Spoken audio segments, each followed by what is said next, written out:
my wife and I attended a gala a few weeks ago. The party was hosted by her company, Ribald Consulting Inc., to celebrate the recent achievement of one of the firm's senior executives. It was an expensive event that took place in the ballroom of the Hilton Hotel. As always at these events, my wife was dressed the part, a classic little black dress, sleeveless and short to show off her beautiful legs, with a low-cut neckline that showed a little cleavage between her small breasts. I was wearing a navy blue suit, white shirt and tie, which seemed to be the standard for many of the men at the party.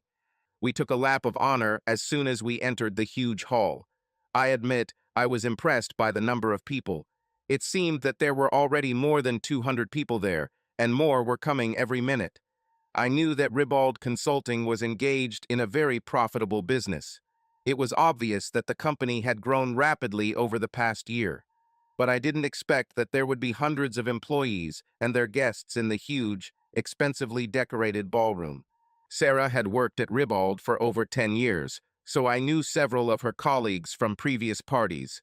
We walked in, and many people greeted her and smiled as they recognized her. She seemed to know everyone, and as we moved around the room, Sarah introduced me to some of her work friends I didn't know. When the host of the event asked everyone to take their seats, we sat down at our table, which was located quite close to the stage. With soft music playing over the speakers, we began chatting with the people at our table.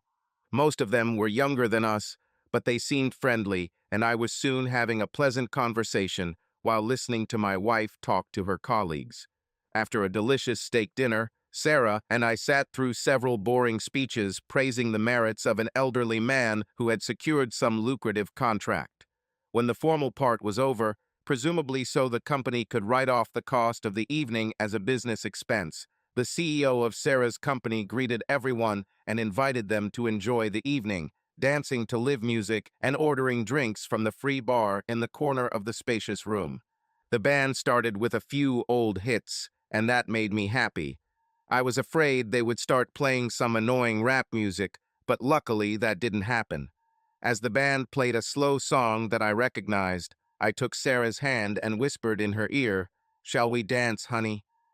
Sarah looked around to make sure we wouldn't be the first to hit the dance floor. She then nodded with a smile, and I took my attractive wife to the dance floor. There were already a dozen couples dancing, so we just blended in with them. We have attended events like this many times in our 14 years of marriage. My company threw several parties a year, although none of them were as fancy as this one. As Sarah's company grew, they began holding similar events several times a year. Some were simple department celebrations at a local bar and grill for happy hour. Others were expensive events like this evening. Sarah saw the frequent parties as a benefit of her job and also as an opportunity to socialize with important people in the company. I just followed her and enjoyed the free food and drinks. During the evening, Sarah and I were together most of the time. However, there were times when she was asked to dance by other men, and she usually agreed. It didn't bother me because our relationship was strong. We both knew that cheating was completely unacceptable to us. Having discussed this early in our marriage, we rarely brought it up again. I saw that my wife was enjoying the evening, and I was glad about it. Even in her 40s, my slender blonde still had a good figure and loved to dance. She remained an attractive woman, and I loved her, even if she was a little flirtatious sometimes. I considered her flirting harmless and always assumed that she would attract the attention of men when we appeared in public. I was 2 years younger than my 42-year-old wife and also in good shape. That's why I was never jealous, even if she danced with other men. However, later in the evening my serene mood was shaken a little by what I noticed. Sarah returned from the dance floor a few minutes ago. She was sweating a little and sipping her wine while we both sat in silence watching the dancers. It was at that moment that I felt someone emerge from the crowd on the dance floor and head straight towards our table. Through the loud music, a tall, rather large black man approached me, and I noticed a smug grin on his face. Then he smiled at my wife and silently extended his hand to her, as if expecting her to immediately accept his silent challenge. I was a little taken aback by his arrogant gesture. Turning to Sarah to ask who this impudent guy was, I saw her looking at him with some strange smile on her face. Immediately, my intuition kicked in. I had not seen this expression for a long time, but it was very familiar to me. This look should only be reserved for her husband. I saw him when we first got married. But one day at an after-work party, I noticed this look of passion on Sarah's face directed at a young guy with whom she turned out to be having an inappropriate relationship. A few weeks later, after that party, when I noticed that loving look, I became very suspicious. That night, we were at a bar with her friends, and the same guy was there too. I noticed that she was drinking more than usual. When he asked her to dance, she gave him that same look of passion again before going on the dance floor with him. I watched them and saw that she was dancing with him too close, too intimate. I pretended to drink too much and almost passed out while they flirted with each other. Later, when she thought I was too drunk to notice, she sneaked out the back exit with him. I found her in this guy's car, where she was kissing him and giving him too much. I didn't know how far they went or how far she was going to go. Probably until the end, I think. I let her continue her lewd actions and just confronted her when she returned home. I made it clear to her that I intended to divorce her if she did not leave this scoundrel. She was shocked that I knew about her actions. She was very upset and promised never to do that again. She said she loved me and that this guy was just fun, someone she flirted with and let it go too far. She claimed that they never had sex, that she had already broken up with him, and that it would not happen again. I guess I believed her, but it was very difficult for me to forgive her. The trust I had in her was seriously damaged. Our marriage was Sarah's second. Her first short marriage ended in divorce. This was my first marriage, and I was stunned that she could break our marriage vows so easily. We went to a psychologist, and it took several months of therapy to get our marriage back on track. Now that look of passion was back on her face, and it wasn't meant for me. I watched helplessly as Sarah extended her hand with the same eager, passion-filled expression on her face. It wasn't exactly a smile. Her face was shining, and her thin lips were curled into a slight half-smile. She looked at him with her blue eyes that twinkled. She readily accepted his invitation, took his hand, got up from the table, and, without looking at me even once, left with him. As I sat there, feeling completely forgotten, I noticed this big man holding her hand tightly and a triumphant expression on his face. He took my enchanted wife to the dance floor. I looked away from them long enough to glance at the other people at our table and found that they were just as intently watching what was going on. It was an extremely awkward moment. I looked around, hoping to find an explanation from those sitting next to me, but no one wanted to meet my gaze. The couple sitting next to me immediately stood up and headed towards the bar. The woman sitting next to me suddenly pulled her husband's hand to lead him onto the dance floor. I cast a few questioning glances at those still sitting at the table and quickly realized that no one was going to clear up my confusion. A wave of jealousy began to rise within me, but I suppressed it. I tried to rationalize my feelings, telling myself that my suspicions were absurd. Sarah loves me, and I love her. She danced with other men all evening. Apart from that long-ago incident, she was a good and faithful wife and partner. I was confident that she would not do anything that would jeopardize our marriage. After all these years, she surely must have realized that I would never accept any nonsense. For a moment, my jealous feelings eased. I consoled myself with the thought that over the years we had built a strong and loving marriage. But when I again saw my slender, middle-aged wife dancing a fast dance with a tall man, I could not help but notice her adoring glances directed at his dark face. Sarah is a good dancer, and her slender body moving sensually next to this tall man attracted the attention of many people. When the song ended, I breathed a sigh of relief. I expected her to thank the man for the dance, as she had done all evening, and return to my table and into our private world. Instead, when the next song came on, this man pulled my smiling wife into a tight embrace as the next song was slow and romantic. It was obvious that neither of them intended to complete the dance. I wanted to go out onto the dance floor and interrupt them, but I decided to just let it develop. Her actions showed that she cared little about my opinion. The man held her close to his body. She didn't mind his hug. On the contrary, it seemed that she even liked it. It was obvious that she saw only him. As the dance continued, Sarah and her partner gradually moved further onto the crowded dance floor. I couldn't see them anymore, but I suspected they were doing something she didn't want me to see. When that song ended, another slow song immediately started playing.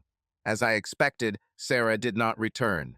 Another 5 songs passed before the dance floor emptied a bit, and I saw my blushing and laughing wife again, still in a tight embrace, dancing with her friend. While I was waiting for her to return, some of the couples at our table also returned. They still avoided meeting my gaze and acted as if they were embarrassed. Unable to wait any longer, I turned to the woman next to me and asked, "Who is this tall guy Sarah is dancing with?" I knew this woman was working with my wife. She looked a little worried by my question. She gave me a look that could only be described as pitiful before her expression softened. Then she sighed with obvious reluctance and answered, "This is Mr. Jackson. He is the new deputy sales director who started working for the company a few months ago." "Jackson, you say? Does he have a name?" "Trevon. Trevon Jackson," she replied, adding, "Sarah works for him now." "Is he her boss?" I blurted out in surprise. I wondered why my wife didn't tell me about this. "How long has she worked under him?" "A couple of months, I think," the woman said. "Probably from the moment he started working here. He is a former athlete who played football in college, if I'm not mistaken. He was sent from another office and seems to be the CO's favorite. Since he's been here, he's taken on another department and seems to be heading straight to the top of management." The woman then said she needed to go to the ladies' room and excused herself. I think she just wanted to get away from me so I wouldn't ask her any more questions. The music was still playing. This time it was a fast track. I looked around the dance floor, which had emptied considerably, but I didn't see Sarah. I then looked around the room and noticed her at a table on the other side of the room, sitting at Mr. Jackson's desk. She left me alone to join her new black friend. I was angry. There were several other couples at the table with them. Several black men and 3 white women were laughing merrily. Sarah also laughed at some funny story Jackson was telling. I headed towards the table. There were empty glasses on the table, so I figured they had probably been drinking quite a lot. I heard my wife say something, and her voice sounded a little drunk. As I got closer, Sarah noticed me, and her laughter suddenly stopped. "Hello, dear," she exclaimed as I came even closer. Her face, flushed from laughter, took on a more serious expression, and she asked, "Are you having a good time, Carl?" "I'm sorry I left you alone, honey. I just decided to have a drink with friends. Have you met Trevon yet? I didn't know how to behave. Should I pretend to be an oblivious husband and ignore her disdain for me? Or should I have made a scene and told her everything to her face in front of her friends and her cocky boss?" I decided to take a middle position and remained a little reserved, watching her with curiosity. "No, I don't know him." Sarah, looking slightly embarrassed, stood up and stood next to me. She introduced me to her friends at the table. None of them stood up and shook my hand. They simply waved and seemed quite amused by my presence. When it came to introducing Jackson, this guy just squeezed my hand too hard, nodded at me with minimal attention, and immediately went back to ignoring me. The young woman sitting next to him noticed the hidden offensiveness of his behavior and giggled quietly. Without reacting to his outburst, I announced, "Well, it's late, Sarah. I'm tired and about to leave." Sarah was clearly surprised and annoyed. I looked into her eyes and asked, "Are you coming, dear? Now? Already?" she exclaimed, sounding a little drunk. "Yes, it's already past midnight. I'm leaving right now." She frowned and said, "I don't want to leave, Carl. The evening is not over yet. Why don't you come back to our table, and I'll join you in a few minutes. I need to talk to Trevon about some things." Trevon, I thought with suspicion, not Mr. Jackson. She acts too friendly with the guy she works with. After she ignored me, danced with him for half an hour, and had a few drinks with him at their table, this clearly doesn't feel like a normal work relationship. I became increasingly frustrated, but instead of venting my anger, I simply shrugged my shoulders and gave her a disdainful look. Do what you want, Sarah, but I'm leaving. Turning around and quickly heading towards the exit, I heard laughter behind me. Someone said, laughing, "Just let him go, Sarah. I'll give you a ride home." I was already holding the car keys in my hands and moving towards the exit when I heard my wife's heels loudly click on the sidewalk. "Damn it, Carl, wait," she shouted angrily. She finally caught up with me, grabbed my arm, and tried to turn me around. I almost tore her arm off when I broke free of her grip. I walked so fast to our car that it was difficult for her to keep up in her high heels. "Just get in the car," I said roughly, opening my door. I unlocked her door and got behind the wheel. Usually, I would open the door for her first, like a gentleman, but today I was too pissed off and just waited for her to walk around the car, open the door, and sit in her seat. That was so rude, she screamed in a shrill tone. "What's wrong with you, Carl? Everyone laughed at your behavior. I need to work with these people, and it's not even that late, and the band is still playing. What's the matter?" I didn't want to tell her that my suspicions were confirmed when I saw her loving look at her sassy boss. I just muttered something about being tired and not being very happy watching her dance with other men. She continued to complain about my behavior for some time, but when she realized that I was not going to discuss this topic with her, she dropped it, and we spent the rest of the way home in tense silence. This night was the beginning of our problems. Sarah acted irritable throughout the weekend. We didn't talk much.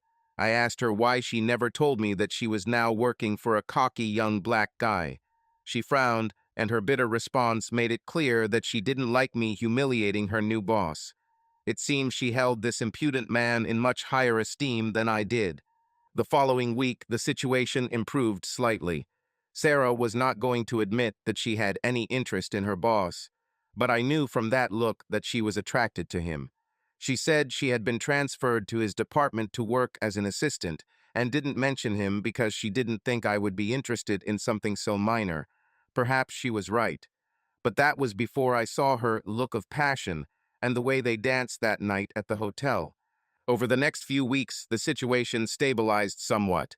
We had sex once or twice, but there were no real feelings. It could hardly be called lovemaking.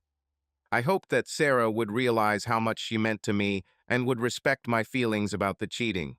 When we tried to broach the topic and discuss her inappropriate behavior that evening, she became irritated and defensive. "You're acting like a child, Carl," she accused me. "I always danced with other men at parties, and it never bothered you before." "Your boss is different," I answered. "You two didn't just dance as friends that night. His hands wandered too close, and it didn't seem to bother you at all." "Oh, you poor thing," she laughed. "Maybe I let him touch me. But so what? It didn't mean anything. Just a little fun, you know. You're acting so insecure. Now will you be jealous every time I dance with some guy?" "No, only with him. I don't like the way he acts around you." "You mean because he's an attractive young man and noticed that I'm not that old or that scary?" she answered sharply. "Or is it that he's black and you don't like it?" Her cheeky grin was unbearable. She knew full well that I was not a racist. I just hated seeing her acting like a lover next to a cocky scoundrel who seemed like he was just trying to get into her bed. "That's not the point at all," I said, barely restraining myself. "Well, whatever is bothering you, you better deal with it. I have been working with Trevon for over 2 months now, and he has been a great boss. He made it clear that he appreciated my work. He gave me a bonus last month and even recommended me for a promotion." This was news to me. Before I could respond, she quickly added, "Oh, and by the way, Carl, I'm going with Trevon and 2 other sales reps to meet with a client next week." "Is it true?" I snorted. "In less than 2 weeks? Quite a short warning, don't you think? When did old Trevon plan this trip, my dear? That very night you danced together?" "This has been planned for a long time," she admitted. "I was going to tell you after the party, but you were so sullen that I didn't. I waited until you calmed down to tell you. So you and Trevon are leaving together." "Very convenient," I quipped. I think you'll have plenty of time to drink and dance away from your boring old husband. How long will this trip last? Sarah gave me an angry look and replied, We leave on Wednesday and return on Sunday morning. All weekend? Why not come back on Friday night?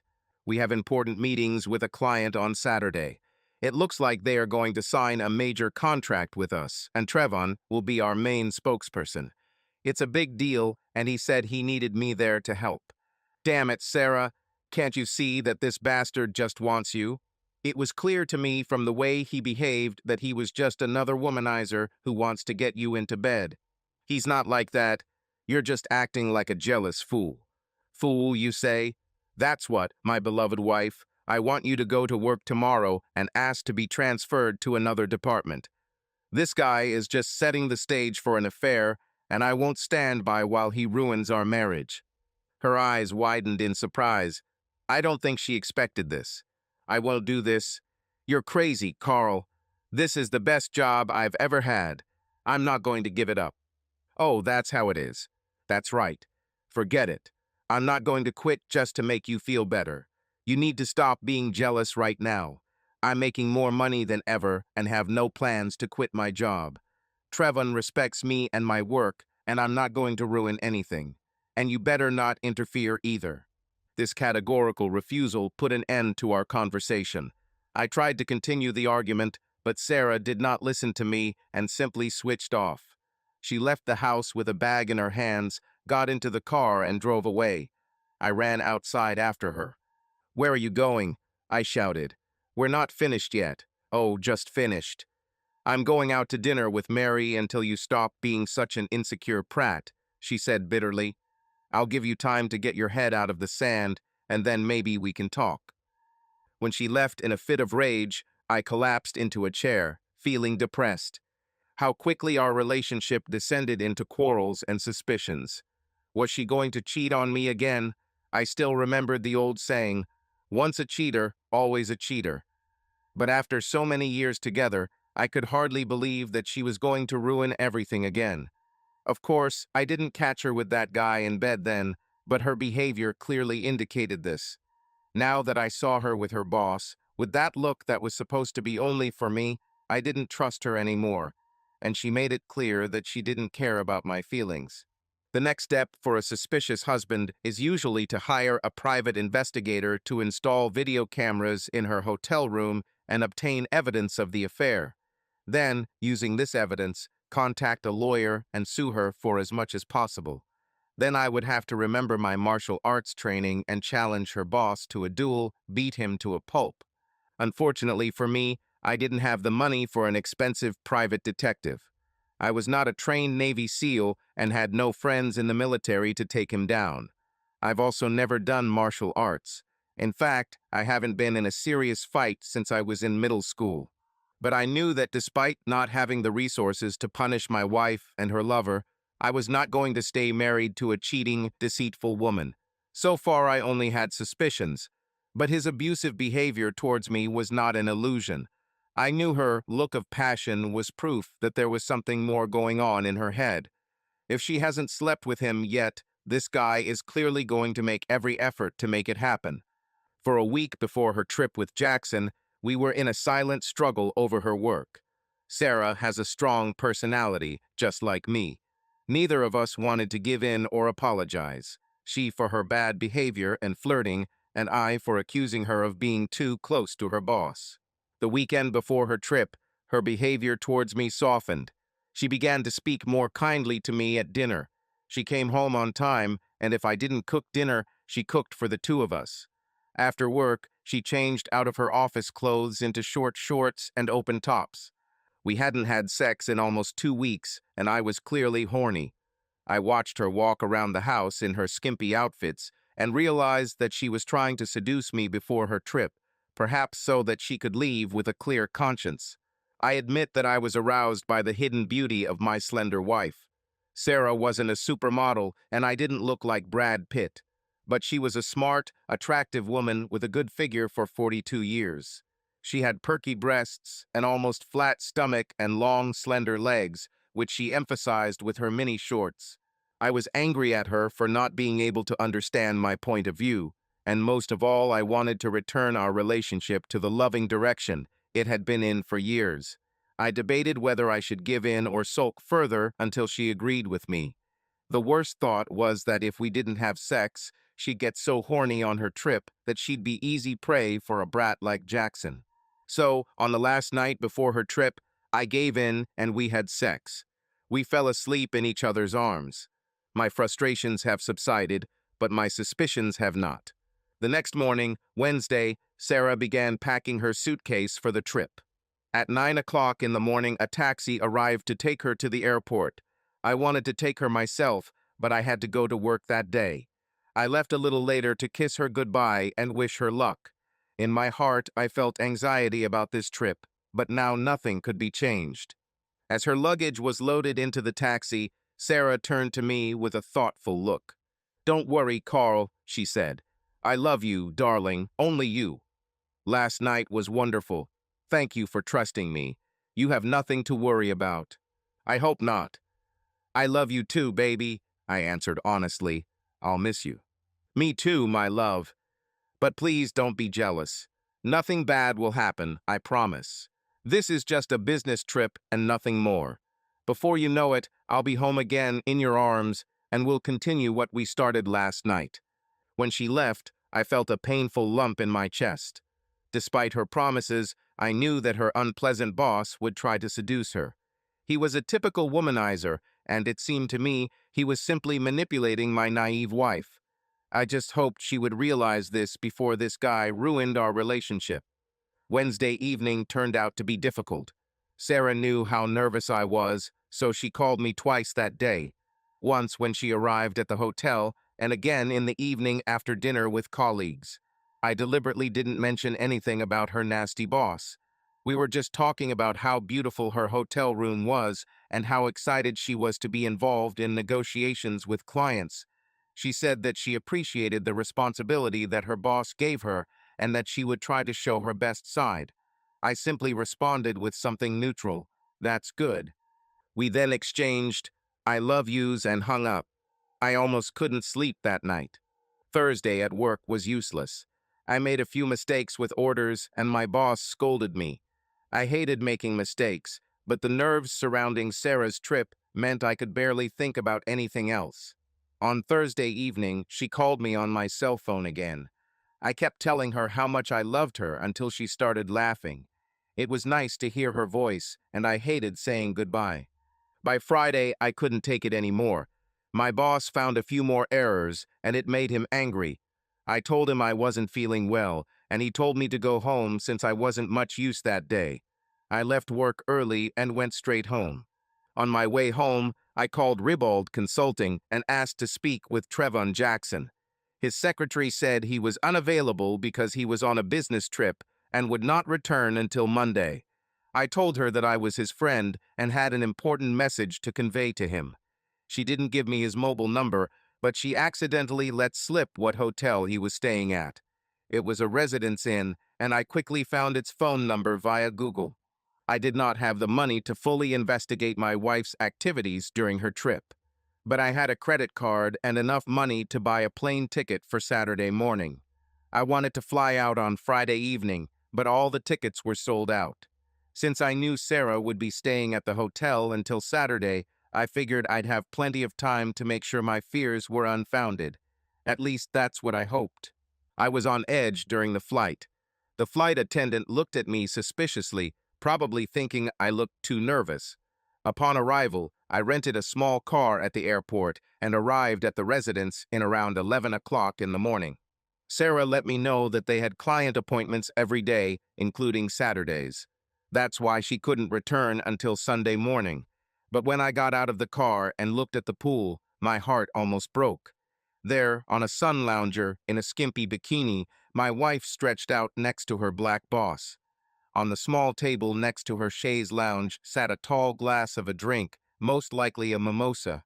Trevon sat next to her, almost touching her, drinking his cold cocktail. There was another couple with them, probably the same colleagues Sarah had mentioned. From the way Trevon confidently conducted the conversation, it was clear that he was in charge here. His voice was so loud that I could easily hear it from across the parking lot. He told a funny story, and my wife laughed like crazy. Although it was still morning, she already seemed to be slightly drunk. I moved the car to the other side of the building, then walked around it and returned to the entrance. After making sure my wife and the others didn't notice me, I walked inside and approached the front desk. I showed the receptionist my driver's license and asked for the key to Sarah Sorensen's room. She verified that I was really her husband and gave me the key. "Enjoy your stay, Mr. Sorensen," she said happily. I hid my disgust and replied, "Of course it will," and headed straight to her room. What I found there confirmed all my fears. Sarah said she was sharing a room with another woman, but from the open suitcases and all this men's clothing, trousers, ties, and jackets, it was clear that this was not so. I recognized Sarah's clothes, mixed with some sexy lingerie I'd never seen before.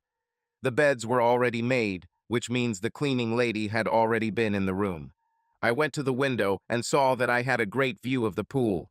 There were about a dozen people in and around the pool, mostly families with children. I watched Sarah and her company. She drank a mimosa and smiled as if she was truly enjoying life. The second couple looked similar. The woman was white, about Sarah's age, and her companion was a much younger, dark-skinned man.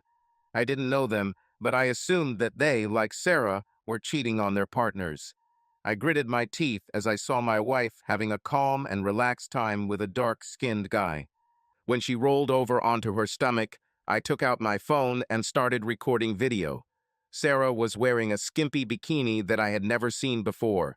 It was quite provocative. The bottom of the swimsuit barely covered half of her firm buttocks.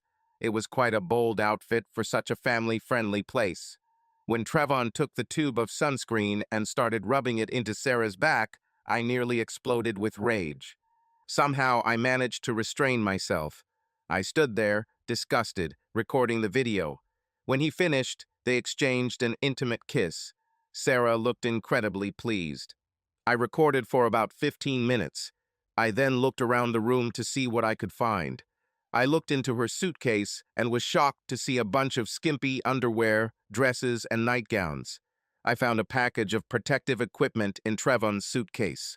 Only 4 left, so if he didn't share them with a friend, that means he's already had sex with my wife 8 times in the past week. This gave me an idea. I went down to the lobby and asked the receptionist if they had a sewing kit.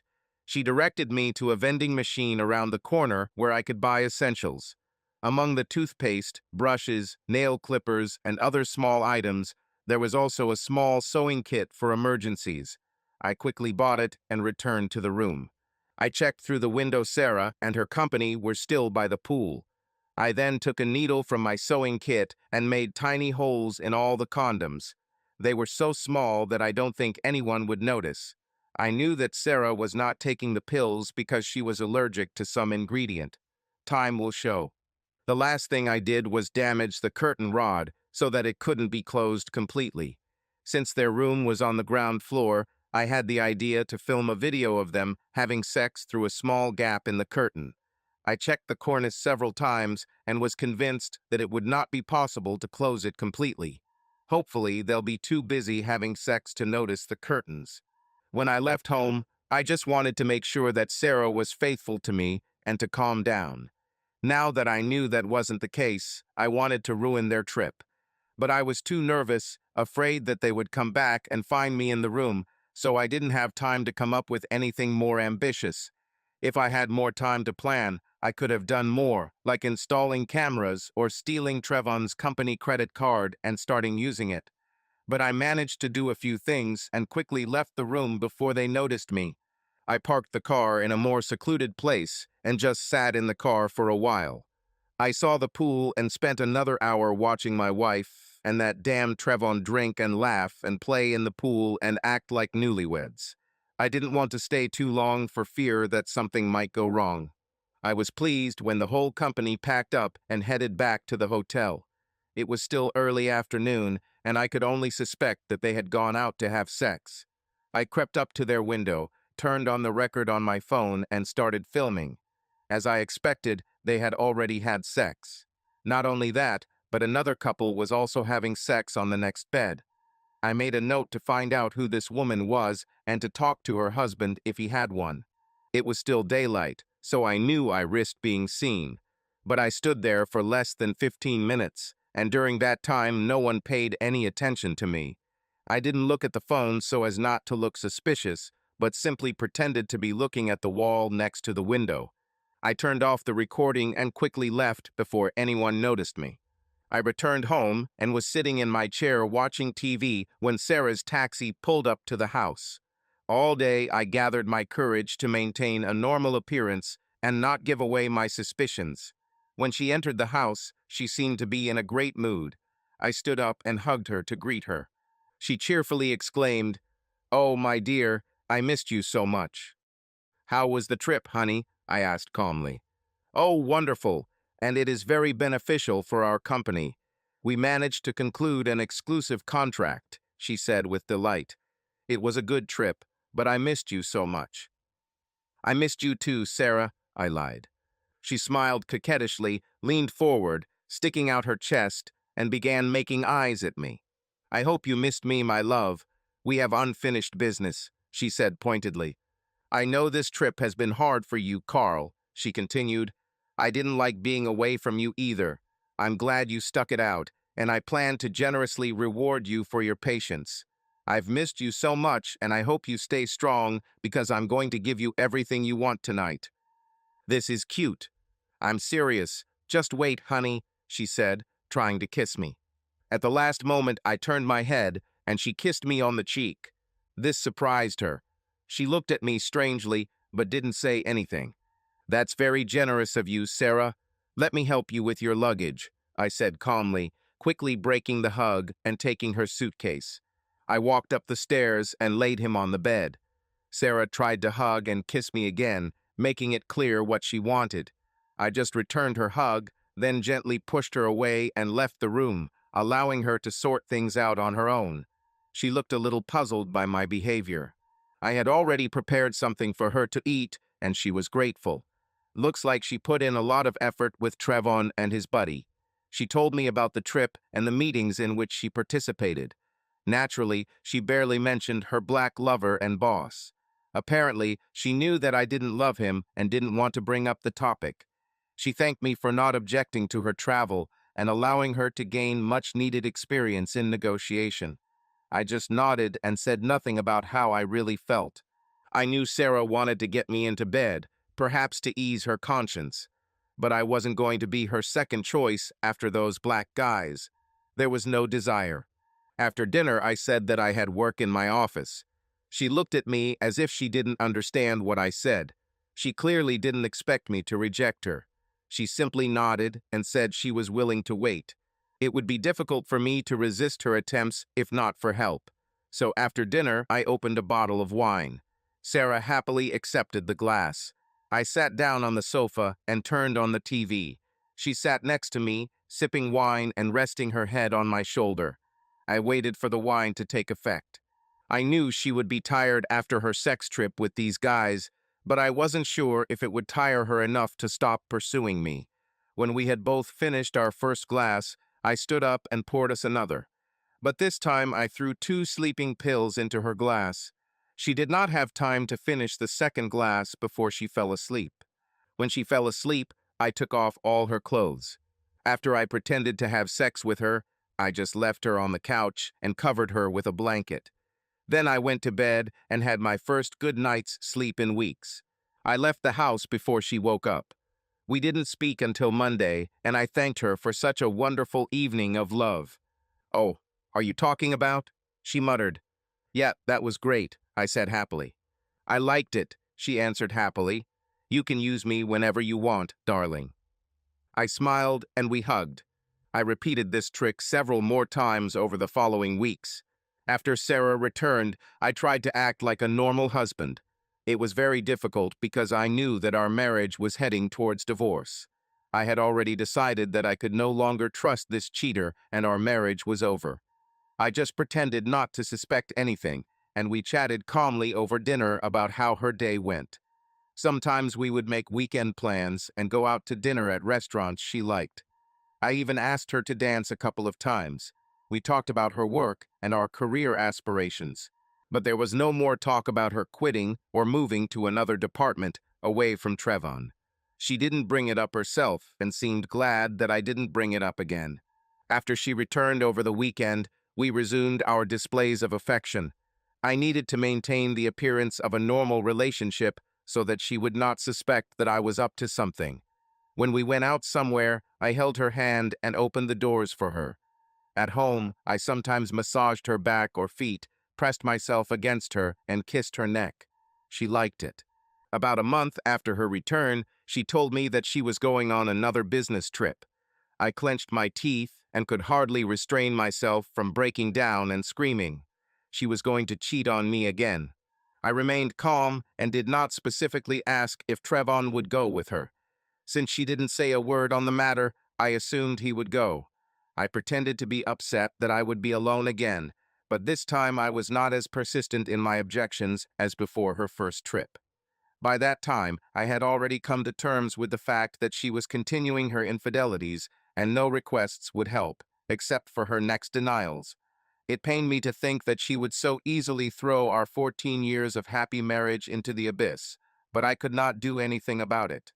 What Sarah didn't know was that I had already contacted a lawyer. I gradually transferred all our small savings into an account registered only in my name. I was ready to cut off her access to credit cards, turn off her mobile phone service, and sever all other financial ties between us. She thought she was leading me by the nose, but this time I was ready. I discussed with my lawyer the best time to file for divorce and serve her with the papers. He suggested doing this while she was on a trip, but I decided to arrange everything so that she would be handed the papers right at work, in front of all her colleagues. I still remember all the pitying looks they gave me at the office party, as if they thought I was stupid for not noticing that some scoundrel was sleeping with my wife. Well, let's see.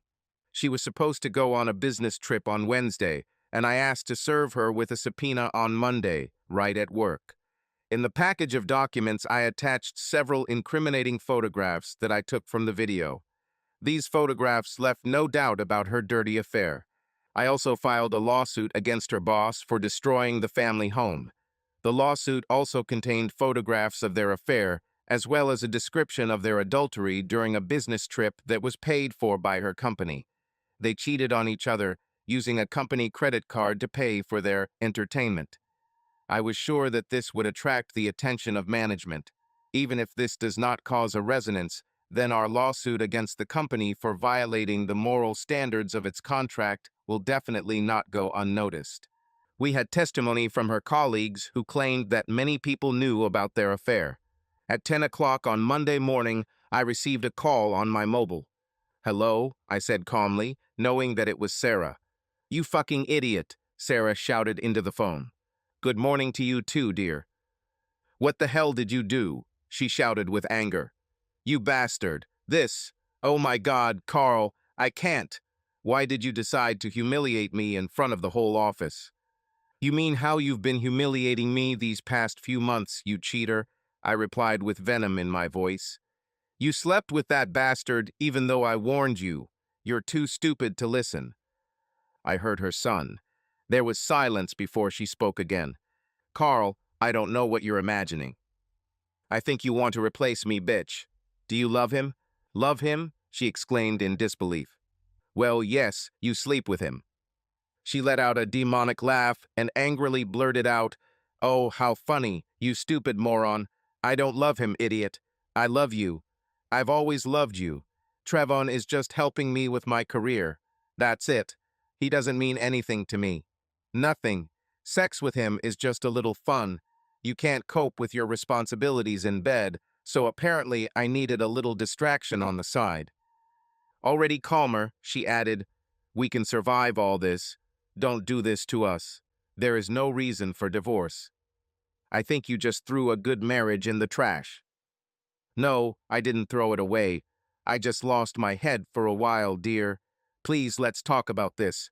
Don't do anything rash, honey. I'll come home and we'll discuss everything." "It's not worth it.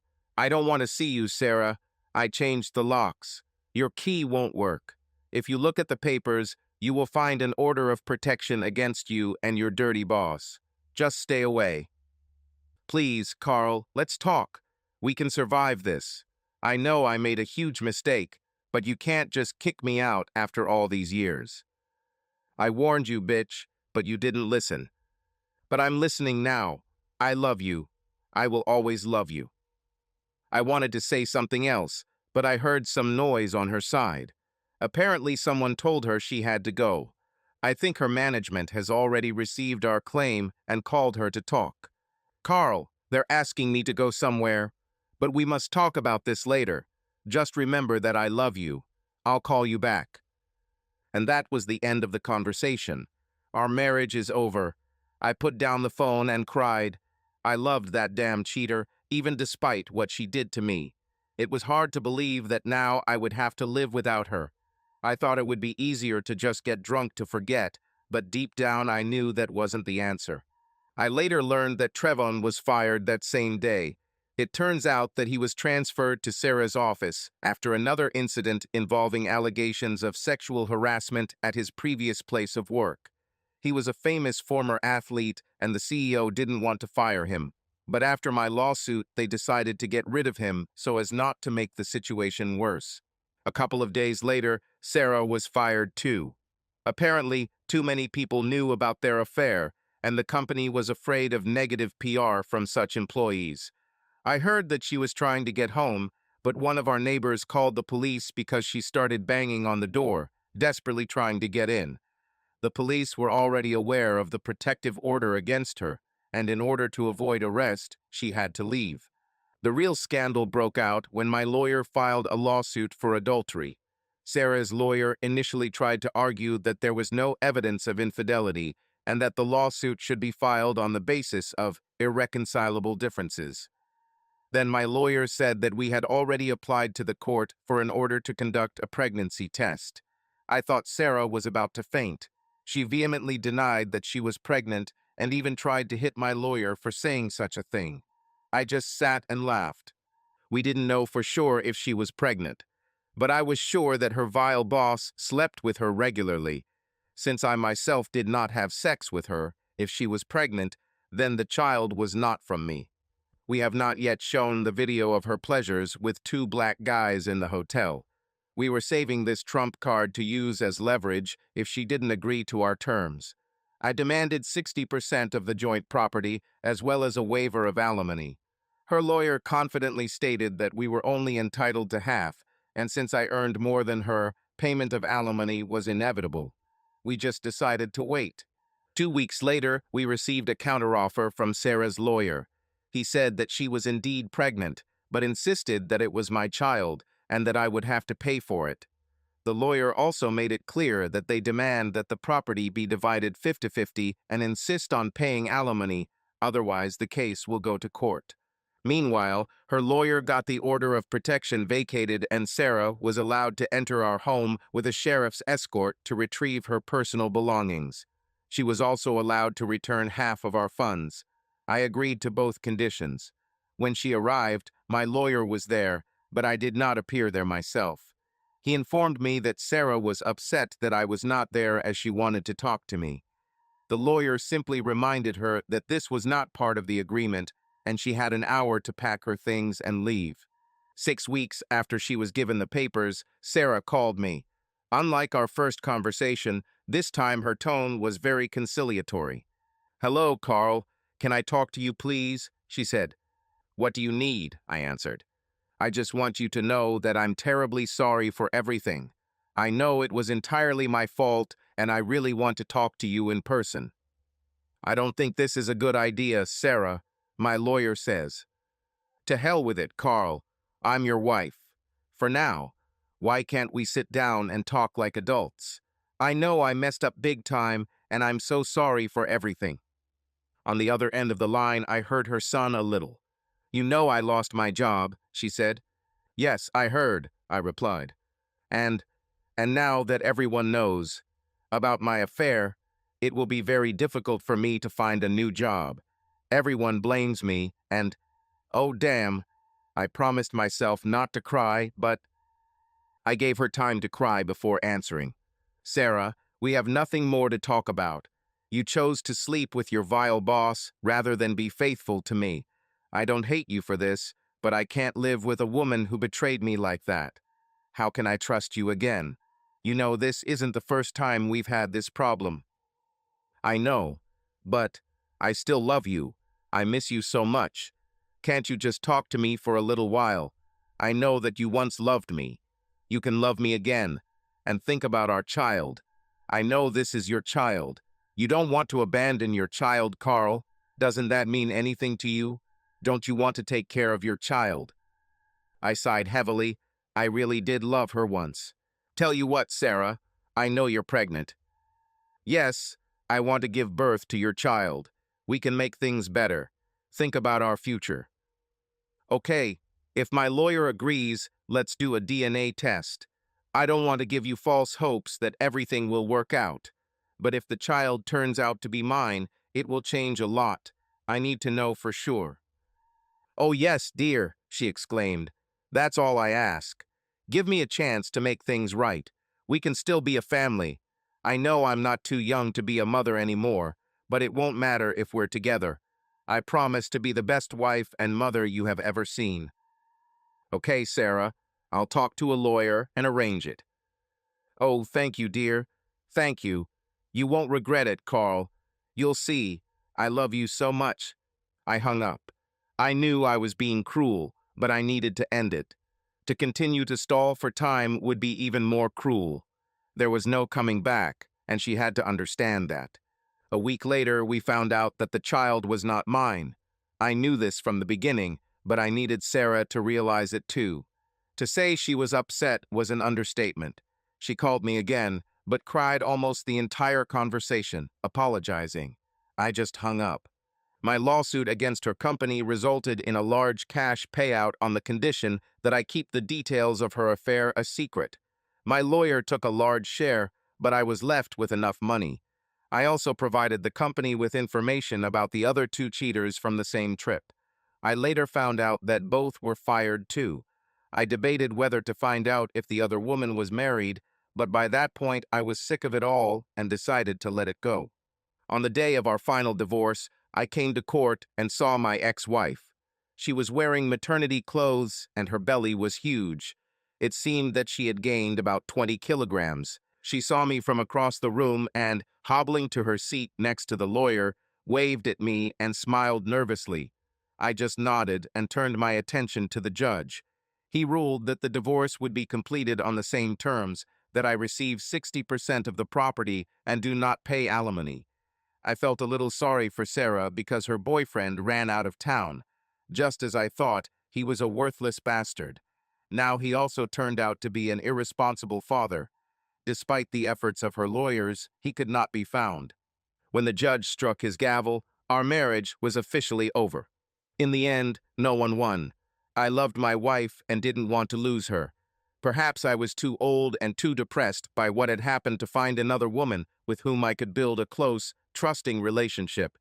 Yes, I was only over 40, but finding a woman to love and trust was not so easy. I went on dates a couple of times, but nothing worked out. After a while, I almost gave up.